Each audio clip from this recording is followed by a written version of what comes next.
So a couple of weeks ago, Cleon was talking about the Black Country Museum, and I told the story about how my mate got kicked in the head by an horse. But he compared it to Middleport Pottery. So he's decided to come and take me on a trip around Middleport Pottery. Just one of the things you can do here in Stoke-on-Trent. Follow us.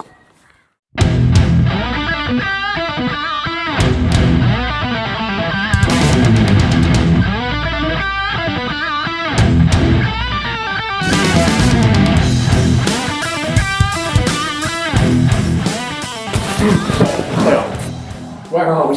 So here in Middleport Pottery, what we have is we have a 1950s live showdown. So what was it like in the 1950s? What was a general potter or lithographer or moulder?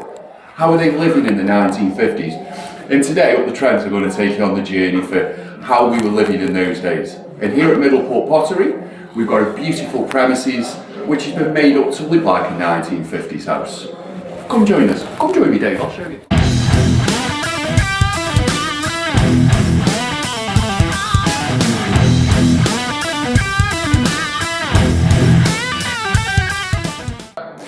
As you walk straight into Middleport Pottery's 1950s replication, we've got what looks like your great nan's, your great granddad's house from years ago. We have everything from the shortbread tin cake, which was still used when I was growing up with my granny and granddad, the old transistor radio.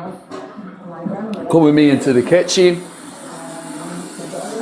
And this is where a lot of the hard work and a lot of the daily toll went. Here's your 1950s washing machine and where you rang out with your dolly pegs, your clothing lines, everything. It's full nostalgia and great to see what Stoke-on-Trent life was really like in the 1950s for the hardship for the working man, but the personality also. You just mentioned the tin table here, if we just get that in there. Are you ever super annoyed when you go around to like a great relative's house or something, you open the tin and there's no cookies in there? There's no jammy tart. There's nothing. It's a sewing kit. It's always a sewing kit. Always a sewing kit.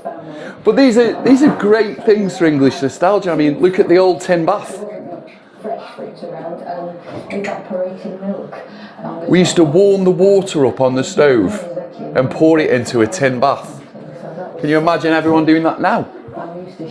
One of the things that I really like about being in here is it just reminds me of being like at my great auntie's house, because a lot of the furniture that is in this house just reminds me of being a kid and running around her house, and I think people of a certain age will probably really appreciate the nostalgia effect that has on them by coming and visiting this house at Middleport Pottery. Welcome to the 1950s, well, the room that's now trendy in the UK. Welcome to the 1950s living room. Here's a sentence that you guys from Stoke-on-Trent might understand. Can everyone remember the nan's having a bureau? The old transistor radio. Look at the depth of the difference of the television. Sorry, it's not a transistor radio, television. Look at the difference in depth. Look at the size of the screen. That was luxury. Luxury. Luxury. Luxury. Old bureaus. Absolutely beautiful. Unlimited access. Do you know this clock here? My great auntie's still got. I think that exact clock. That is the clock from your great auntie's house. The exact one. That's the exact one. But it's. I always remember like staying over there, and it would chime like all day, all night, and it's another one of them memory things, them nostalgia things. Let's give him the ultimate test. A piece of pottery.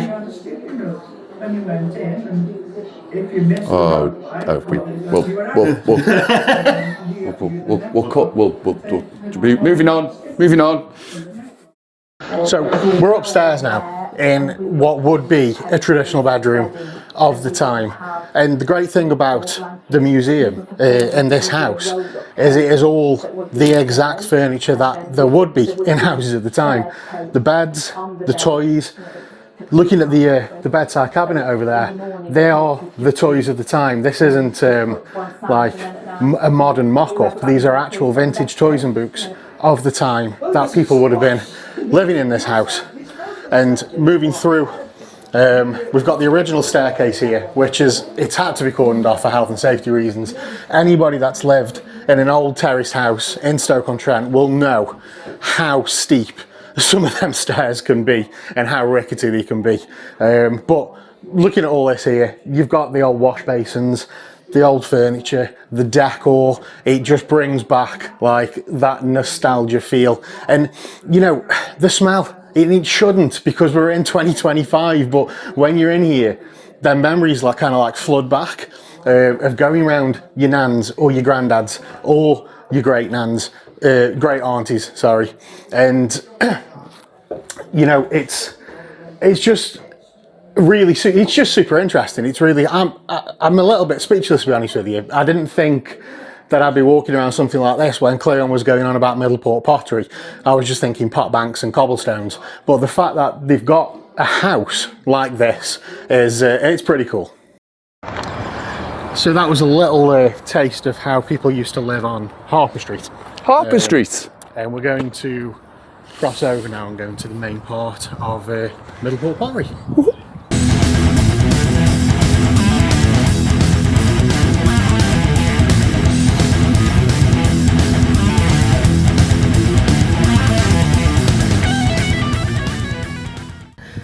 So what are you going to show me now? So what am I going to show you now? So we've been given unprecedented access to Middleport Pottery, and I'd like to thank them for that. So what I'm going to show you next is a bottle kiln, live inside of a bottle kiln. This bottle kiln was also used as an opium den in a popular mob-based show. I'm not allowed to mention that show, so let's go and have a quick peek in here. So here we are, Middleport Pottery bottle kiln. Where your cod places, your drawers, your gloss placing, your sagger makers. Okay. So here at Middleport Pottery, they do welcome children to come in to make their own pots, pans, ashtrays, believe it or not. Or as Dave said, a nice What we've got here is some fantastic examples of that. Come with me in the bottle kiln. So this bottle oven is the only survivor of the 7 original bottle ovens here at Middleport Pottery. It was used for the first firing, or the biscuit firing, and it only survived because it is attached to the original factory wall.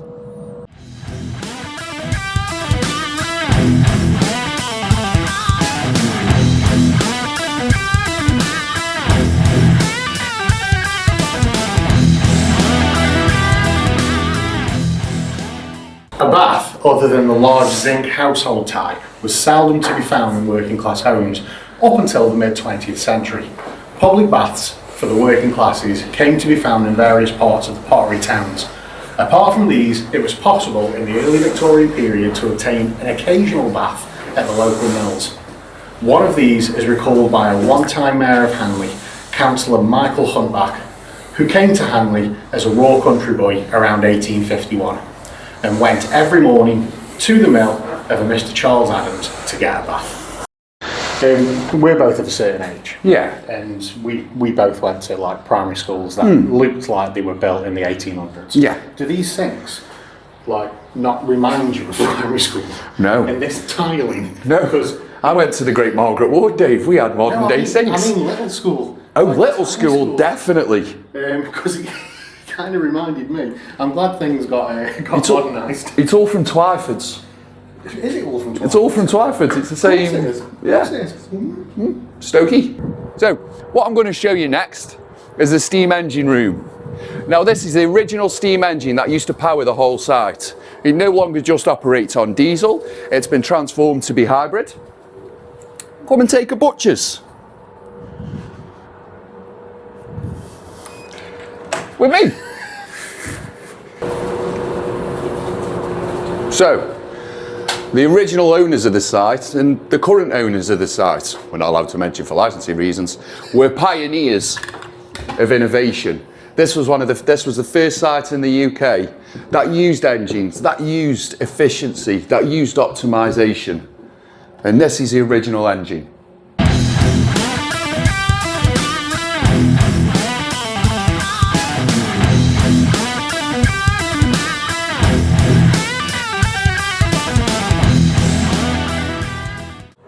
So we hope you've enjoyed this little walk around Middleport Pottery. There are loads more things that you can see here, but there's only so many areas that we can actually film in. There's a lovely heritage trail that you can go around. There's loads of shops on site as well. So we really encourage anybody who's visiting the city, or if you live in the city, come and have a look around Middleport Pottery. I've really enjoyed it today. Cleon's opened my eyes to something here. I'm planning on bringing the family down very soon. So yeah, I appreciate you very much. And Stoke, brilliant.